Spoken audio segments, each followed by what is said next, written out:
Awesome. How was lunch? Good? What was it? Love it. All right. We are unsure of what we've eaten, but we've eaten something, so that's good. All right, guys, so just to kind of give you a brief overview of what I am going to be talking about today, essentially I'm going to be covering how to fuel your CrossFit performance. Now, performance nutrition and general nutrition look different, okay? So I'm going to say take everything that I'm saying today with a pinch of salt, because if it's relevant to you, great. If it's not, that's okay. It's going to give you food for thought when maybe you start to dial things in, or when you're looking to be a little bit more competitive or aim for a higher performance within the sport, okay? So, first couple things that we're going to be talking about. Where your wall. I'm going to go down to this one. Here we are. The first thing is that your nutrition can either make or break your performance. Someone who has a really good plan leading into a competition will make sure that they have adequate fuel and hydration. They will be able to optimize their performance with their nutrition. They will have increased energy availability. They'll have a really good ability to recover and make adaptations to their training. They will get less sick and less injured. And the biggest part of this is that they will lead into their competition with confidence. So, top performance nutrition mistakes to avoid. Number one, a really big one that I hear about all the time as a coach, training on an empty stomach or training fasted. If you are looking to optimize your performance, do not train on an empty stomach. Second thing, not eating enough calories, so being underfueled. Number three, just winging it. When I say that, this means that you're not practicing your competition day nutrition during your training phase and lead up to the event. Number four, a big one, replacing food with coffee. Coffee is not food. Number five, forgetting our post-workout nutrition. And number six, focusing on the pebbles instead of the big rocks. Now, whenever I say that, I'm talking about the basics. If you are not eating enough calories, it doesn't matter what your macronutrient breakup, it's not going to be as effective as if you're eating enough calories. Then, same thing with micronutrients, we need to make sure that we're getting the other stuff as well. Before we think about supplements, we need to make sure that those other things are in place as well, right? So that's what I'm saying. Make sure you have the big rocks that fill your jar first, then we can start to trickle in the little pebbles around it.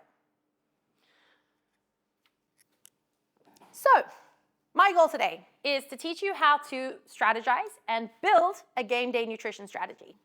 The objective of that, or the goal of that, is at the CrossFit competition itself, we want to remove all guesswork, right? So there is that saying of failing to prepare is preparing to fail. Like Ed had mentioned in his speech earlier, I heard a little bit of the back end there. He had mentioned not just leaving things 1 to 2 weeks before. You're not going to get fitter and stronger in the 1 to 2 weeks before a competition. You're not going to suddenly develop this amazing nutrition strategy right before the event either, right?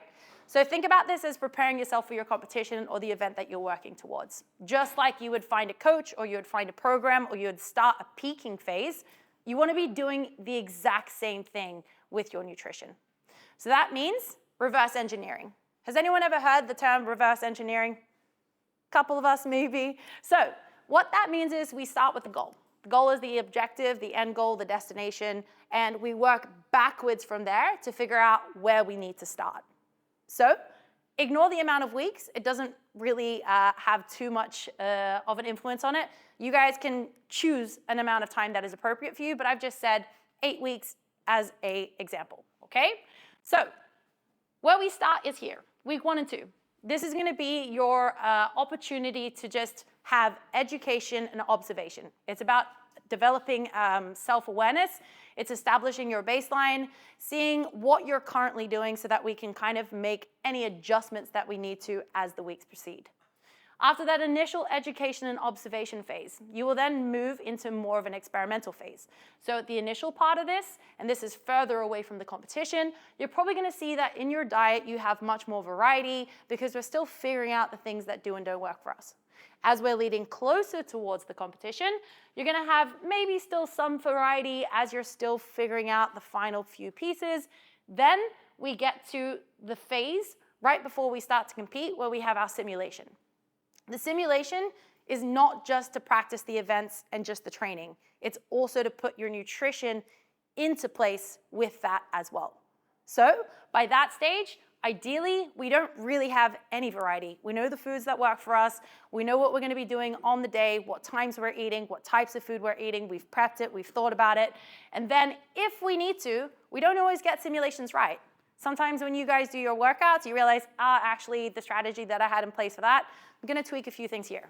Maybe the style of burpee that I used or the amount of breaths that I took or whatever it was needs to be adjusted. And that's going to be the same thing with your nutrition. It's your last chance to just have a look at an overview. What are the small little tweaks and adjustments I would now make, and then get into it on game day, right? You'll normally always have a taper before a competition as well. So that bit where your volume decreases, the intensity decreases as well. That is your final opportunity to load up on the good stuff. So when I'm saying good stuff, like we're focusing on predominantly whole foods, we're getting our micronutrients in. We know when we're training twice a day, our ability to get those micronutrients and all the good stuff in probably becomes less because we have higher intensity bouts of exercise. So when we have less training, less volume, load up on the good stuff so that when you get into competition, you are operating like a well-oiled machine. First things first is basics. Okay, so energy balance, calories, have we all heard those terms before? Yeah? Does anyone want to have a go at describing what energy balance is?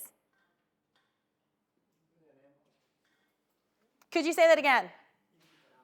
Yeah, great, cool. It's the kind of, balance between what is going in and what is going out, right? So when we're looking at performance nutrition, now this is specific to being in season. If we are out of season and we're looking to do specific goals, maybe we're a heavier athlete that needs to get lighter, or maybe we're a smaller athlete that needs to get heavier, there's going to be a little bit more variance around the off season. But when we're in season training, this is not the time to be in a caloric deficit. If we don't know what that means, if I am eating less than the energy that I'm putting out in a day, my body weight should be moving down. We do not want to be in that phase if we're looking to perform well. Does anyone want to have a go at guessing why? Yeah, you feel like shit. That is a great way to put it, all right? Imagine putting like 25 liters of petrol into your car, but you need 50 liters to get to the destination. You're going to be running on fumes for the back end, and then you might not even make it to the destination in the end, right? So the goal of that is to ensure that we have enough fuel in our tank so that we are still able to recover and to perform well in the workouts that we have. So that would mean we're either sitting at around maintenance, or for some people, we might be at surplus. But remember, maintenance calories are a range. It's not like, hey, only if you eat 3,000 calories is that your maintenance. We want to be pushing towards the top end of where our maintenance is. So that's to say, okay, if I'm sitting at 2,800 and that's a deficit, but I can push myself up to 3,200 and that's actually still maintenance, being in that top end of your maintenance would be really beneficial, and it's going to give you the best opportunity to then make those adaptations and recover from the training that you're doing. So the next thing to think about is, how do I know if I'm eating enough? Now, if someone is getting to the nitty-gritty and you are like a high-level athlete, tracking is obviously one way, but maybe that's not the most viable option for everyone. So there are things that you can consider that will help you to understand whether or not you are in a maintenance phase. So a couple of things to think about. Caloric intake. If we are sitting at maintenance, you will see a stability in your body weight. Now, that's not your day-to-day body weight, because there will naturally be fluctuations if we're eating more salt, less salt, insert the blank of stress. Like, it could be a lot of things that make our weight fluctuate, but over a week, if you were to average that out and compare it to the last week, it should be pretty similar. The next thing is stability of energy levels. So we should see that you have pretty consistent energy levels across a day, and you're not feeling like you're dragging your feet across the day. The next thing is no excess hunger or cravings. So if you are constantly craving food and thinking about food, maybe you just love it, but more often than not, it's an underfueled athlete who hasn't had enough. The next thing is consistency in appetite, so no weird things happening there. You would also have a look at your performance metrics. So this means completing workouts without excessive fatigue, and also making sure that you're still making progression. So you'll see progression through your strength, your endurance, and you should be seeing improvement in your skills as well. With your recovery, we should have minimal prolonged soreness or fatigue. You should also, with your recovery, feel like you have consistent energy levels throughout the day as well. Mindset. This is a big one for me. This is when I know whether I'm in a deficit, a surplus, or maintenance. Mindset-wise, feeling motivated and focused, that should be something that is there. If you are in a deficit, like she said, you're gonna feel like shit. Probably not gonna feel like training. You're gonna feel like it's taking a lot longer to get into the swing of things. You should also feel positive and engaged. So you should be interested in the training that you have. You should feel positive about it. The next thing is sleep. Now, sleep is literally for free. And it is the best drug on the market that you can have. So do not neglect your sleep if performance is something that you are looking to strive for, okay? If we are eating at maintenance or if we are heading towards a surplus, you should see that you wake up feeling refreshed, and you should also have little to no disturbances with your sleep. Beyond the quantity, the type of the fuel that you're using is going to matter as well. The goal here is to understand that you would not put diesel into a car that needs petrol, right? So that's where we talk about things like carbohydrates, proteins, fats, micronutrients, and consider hydration as well. Now, I said it before, we want to make sure that we are focusing on those big rocks before we focus on the pebbles. So if you're not eating enough, these things will not have as much impact on your performance. So make sure that you master the basics first and you get enough calories in. Carbs. I like to say carbs are for energy. It's an easy way to remember it. They are your body's go-to fuel source, and due to the high-intensity nature of this sport that you guys do, which is CrossFit, they are going to be your best friend, so don't be scared of them. What they're gonna do for you, are they gonna provide energy, they're gonna help to delay fatigue, and they're also gonna help with your recovery. Something that's important to note is that there are actually two types of carbohydrates. So we have simple carbohydrates. These are gonna be a quick energy source, and they break down fast.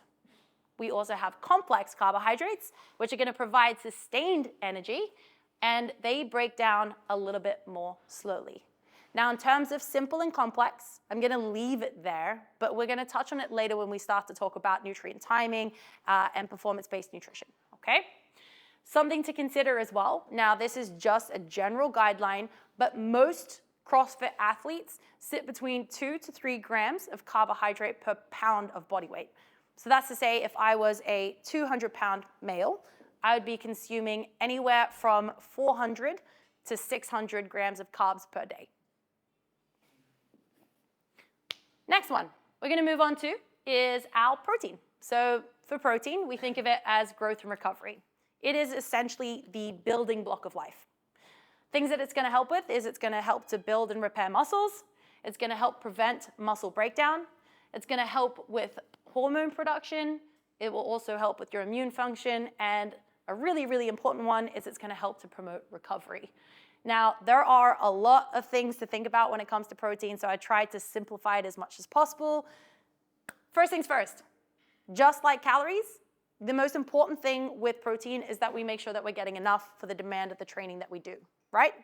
People doing what we do specifically, as a minimum, should be having 1 gram per pound of body weight, and that's the minimum.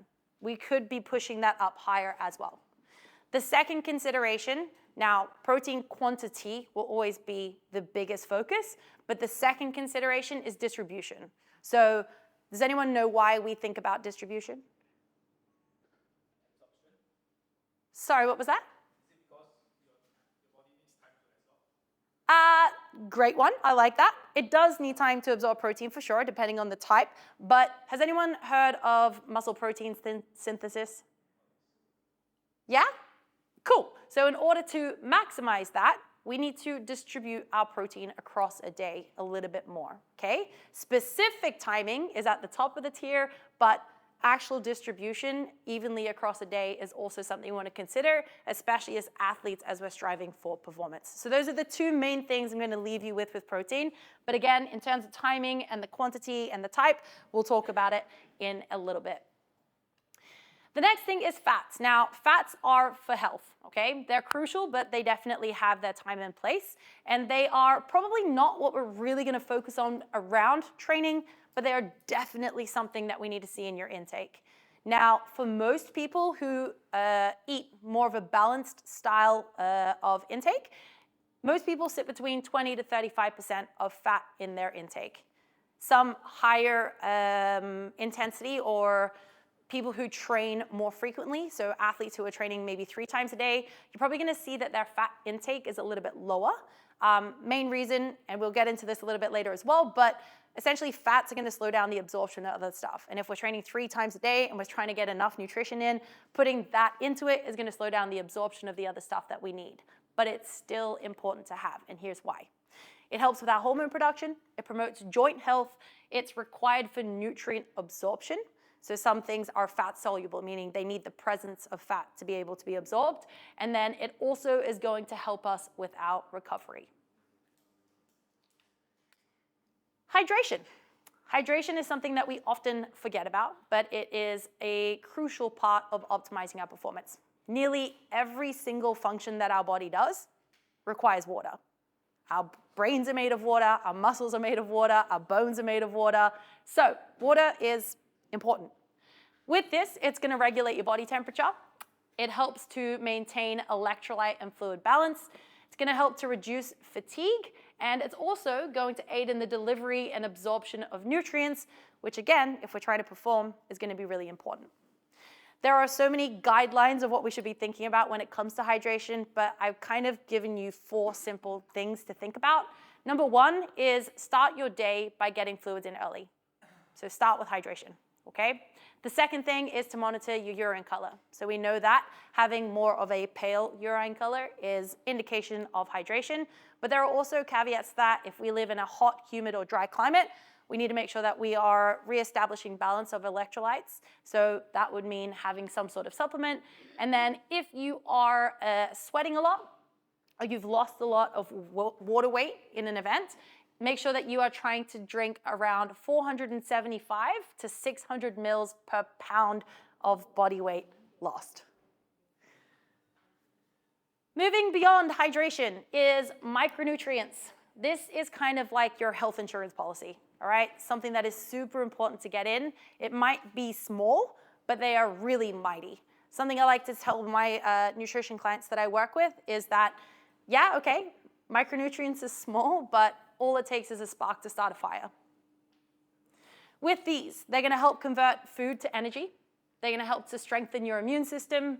They're essential for muscle contractions. They help to facilitate efficient oxygen transport. They play a role in fluid balance and regulation. And of course, something that's really important is that they help to enhance recovery. The one thing that we'll say about them is they will not be the focus on game day.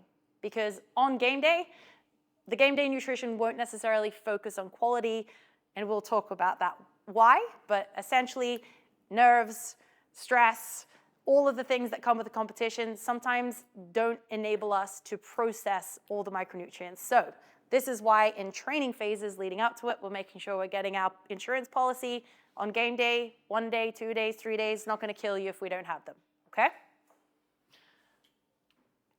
So, what do we eat around workouts? It's a question that we get asked all the time. Some people know, some people don't know. Some people have trained their guts to do specific things, so that's definitely something, which is why individualization is so important. But exercise essentially redirects blood away from our stomach.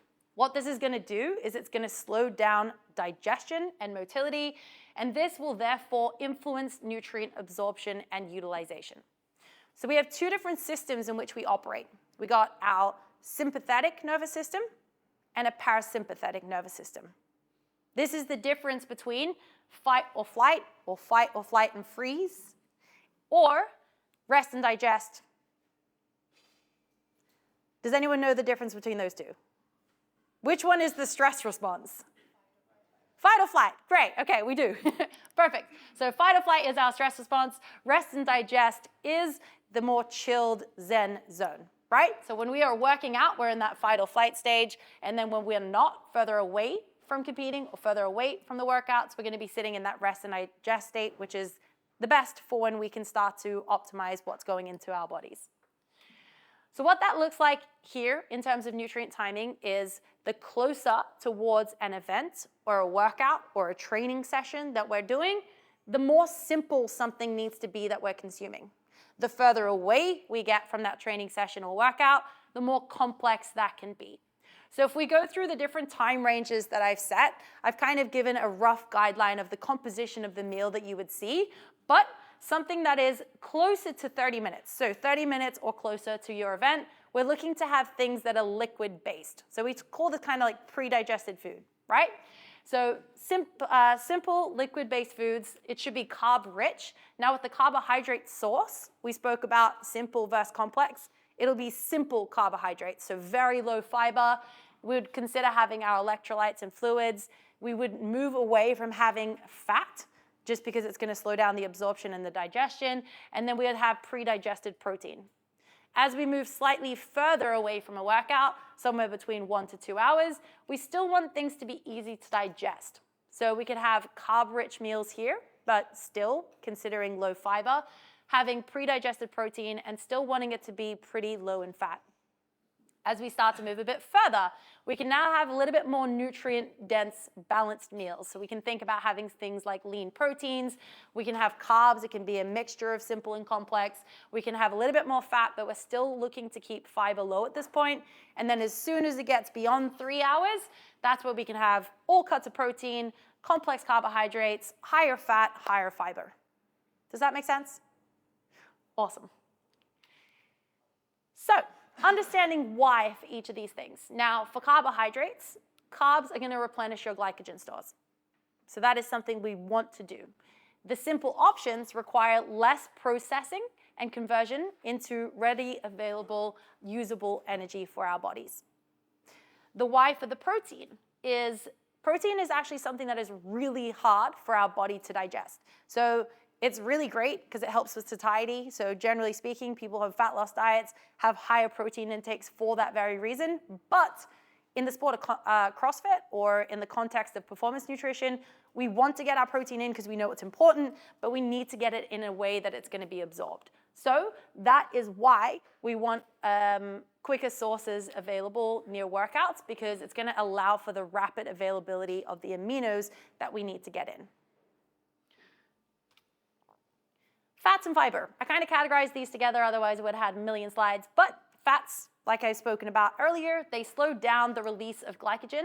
They also decrease the rate of digestion of carbs and protein. Fiber actually is not absorbed, okay? So fiber cannot be digested by the body, so it actually adds bulk, and close to events, we generally try to avoid it because it will kind of cause GI discomfort. So gas, bloating, farting, all those sorts of things, which we don't necessarily want to be dealing with when we're working out. So that is the education observation phase, right? You would have taken yourself through those different things, thought about your recoverability, how many calories you're having, what your performance is like, how everything is going. Now we're moving into the experimental phase, right? So this is where we're going to see a little bit more trial and error, but trial and error means understanding and knowing the types of foods that you can have as well. So with that, it's talking about figuring out what does and doesn't work for you. Now, the reason I'm saying for you and pointing at you when I'm doing this is because everyone is a snowflake, and nutrition individualization is extremely important, because I can potentially eat something and Skulk can't, and yet if we go to a workout and a nutritionist has told me, hey, you should be having these things before a workout, they're right in saying that, but we need to make sure that what we're having is stuff that we can tolerate, right? So cause and effect is how you do this. Cause and effect means if I do X, then Y happens. And is this what I want? Yes or no? If it is what I want, great. Nothing needs to change. Or if you felt like you could refine the process a little bit, maybe you're making small adjustments to it. But if it was a no, then you definitely need to make a change to the plan. Maybe it's a change of the food. Maybe it's a change of the quantity.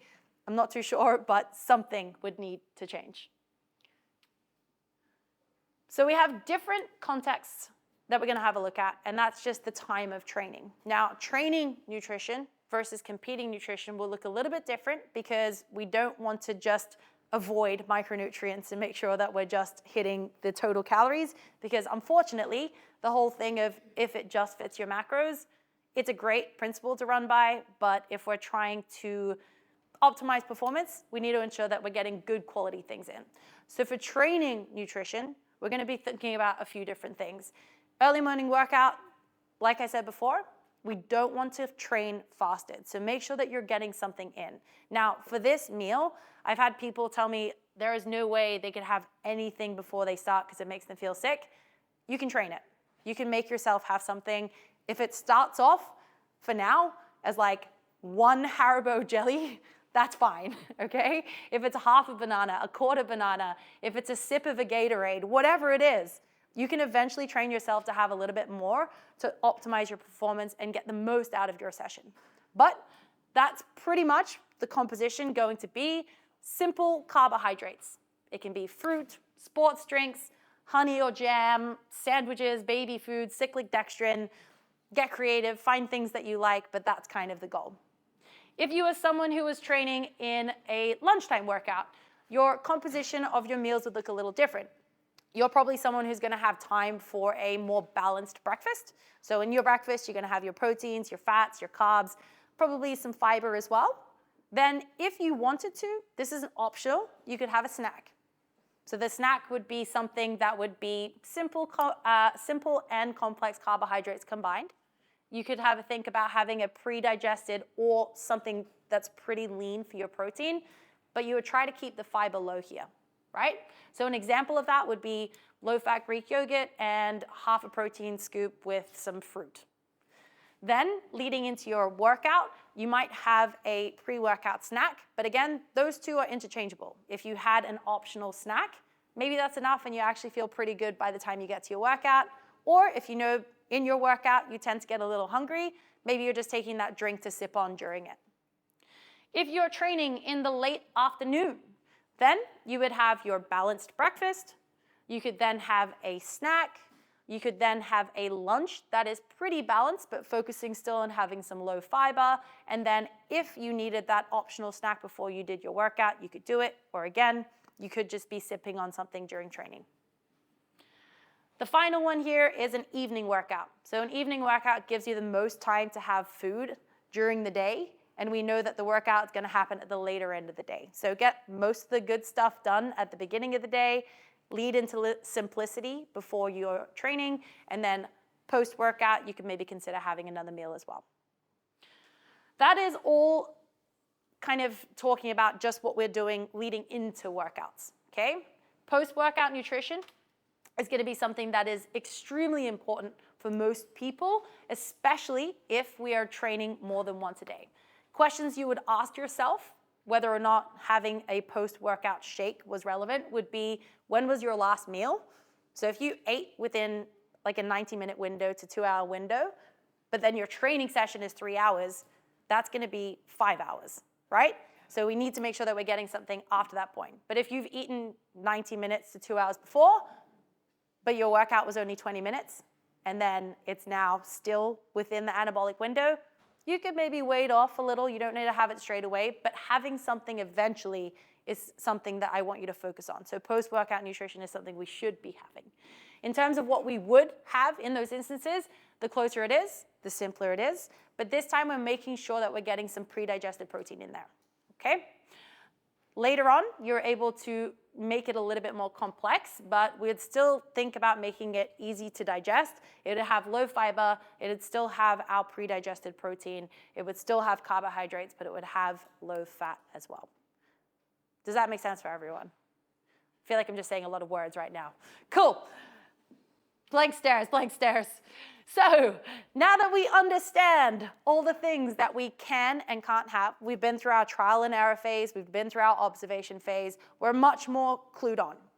In this instance, you're a qualified mechanic. You know what choices you should be making, and that means that when you're looking at your competition, you're slotting in the exact meals and the exact foods that you know you're going to be able to access, right?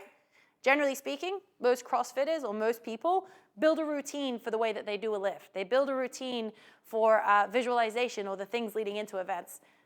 On top of that, they'll have a plan for their food. They know what foods sit well. Some people are going to rinse and repeat the same thing. They're like, I know that I can eat eggs, rice, turkey breast, and that sits really, really well. Perfect. Stick to it. You don't need to change it. But with this final simulation, I can't stress the importance enough of running through a practice run, okay?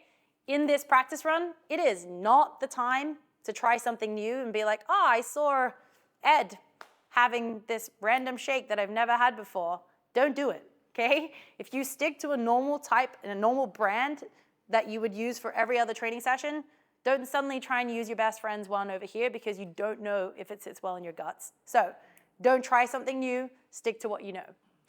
Your nerves, stress, and excitement are definitely going to impact your appetite and your digestion significantly. So in this instance, what I want you to think about is energy-dense liquid calories or simple foods that you know you digest well on any given day.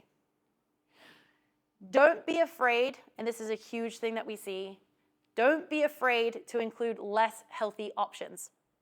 On your game day, and I would not say this in any other context, but on your game day, quality becomes less important. But you still need the quantity. Remember the fuel tanks? We don't want to go from day one, leave ourselves on empty, and then try to go into day two. We need to make sure that we're eating enough, and if that means it's less than ideal, that's okay.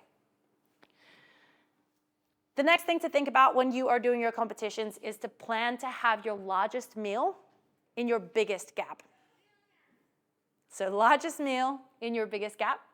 And I've said it, but I wanted to say it again, is that caffeine will never replace food. Okay? Cool. So, what I have here is almost a replica of what you guys have down there, except your template is empty. Okay? Yours has space for you to fill it out. What I want you to think about here is we are doing a competition, and it's 2 days. By the way, the 2 days are essentially today and tomorrow, what you're doing over this athlete camp, right? We've got 3 events on day 1, then we have 2 events on day 2. Now, with all the knowledge that I've just given you, when we're closer to a workout, nutrition becomes more simple. When we're further away from a workout, it becomes more complex. If we're doing multi-day or multi-training events, we need to make sure that we're getting our post-recovery shakes and our post-workout nutrition in as well. If we have a gap that's quite large, that's probably where you're going to implement your lunch break. When we're leading from the first day competition into the second day competition, we don't want to be going in a slight deficit. If anything, we'd rather put ourselves in a slight surplus. So maybe even considering adding an extra snack at night than you would normally have would be your call of action so that you lead into the next day with a little bit more to give. Food breakdowns, I don't probably need to go through each thing on here in every meal unless you wanted me to. I will go through day 2 because it's the 2 events that's similar to there. So if I move over to the example that I wrote here, we have 2 events. One of them is going to be at 9 a.m. The second event is going to be at 2 p.m. So first things first, we're waking up. Bright and early in the morning, we're getting up at 6 a.m. First thing I want you to do is focus on hydration. So, hey? That's a lion. Yeah, exactly, right? So I want you to focus on hydration and electrolytes in that meal. Now, I'm going to talk you through the example one that I've written, and after I've done that, you guys are going to have a go at creating your own based on the foods you like, the foods you would normally eat, the things you think you should have, right? So first things first is hydration. Meal number 1 is the breakfast. There's enough time to have a relatively balanced breakfast. So what I've put here is smashed avocado and sourdough toast with smoked salmon and a little bit of fruit. When I move into the next pre-workout meal, I'm thinking something simple and I'm having coffee, I'm having my caffeine, but I'm having some food with it too. So I'm gonna have a banana and a coffee. By the way, this is based on the things that I like. Then, the next thing I'm gonna think about is within the 30 minutes of doing my first event, I'm gonna make sure that I get a post-workout shake-in. So for me, I'm gonna have a vanilla protein cup with a little bit of jam in it, okay? So a bit of carbs, bit of protein. After that, I'm gonna have meal 2. I know that I have a large gap because it's only 2 events. That is my largest gap in the day. I'm gonna give myself a lunch, but for me, I'm gonna keep it relatively simple. I'm gonna have a turkey breast wrap with some barbecue sauce, so it's a bit of meat, a bit of carbs, and then I'm also gonna have a little bit of lettuce in there, but that is dependent on person to person. There are vegetables that are more water-based and lower fiber-based, things like cucumber, lettuce, capsicum. So if you like to put those sorts of things in there, you can, but you don't have to, depending on what your guts are telling you. Then, pre-workout. I'm someone who likes to go in knowing that I've had carbs. Maybe it's placebo, maybe it's not. So I'm gonna put my carbs pre-workout there. So I'm gonna have a pre-workout as in some sort of caffeine or whatever it might be. Then I'm gonna sip on Gatorade as I'm going out to the floor. Then when I'm finished, I have a protein shake within my 30 minutes. I have an optional snack later in the afternoon because it's not quite dinner time, but I still want to make sure that I'm getting something solid in. So I'll have some overnight oats with Greek yogurt and berries. And then for dinner, I'm going to have spaghetti bolognese with mixed vegetables. Now, for a lot of us, on that last day of an event, who ends up going out drinking and having burgers and pizzas and all the good stuff? Yeah, most people, come on, it's all right. So just to let you know, that is totally fine. Don't change it. I think it's really important. But if you are an athlete that has a back-to-back competition coming up the next weekend, or you have something to get ready for, that will just increase inflammation and make it harder for you to recover. So there's always a choice, right? What is the intention? What is the goal? If I'm like, I've finished my competition, this is my time to enjoy myself, that's great. If you know you have something coming up and you don't want to get sick and you don't want to be run down, maybe consider going for a slightly less inflammatory meal at the end. So that's it from my end. What I want you guys to do now is have a look at your worksheet, and I want you to have a go at constructing a full day for a 2-day event for your nutrition.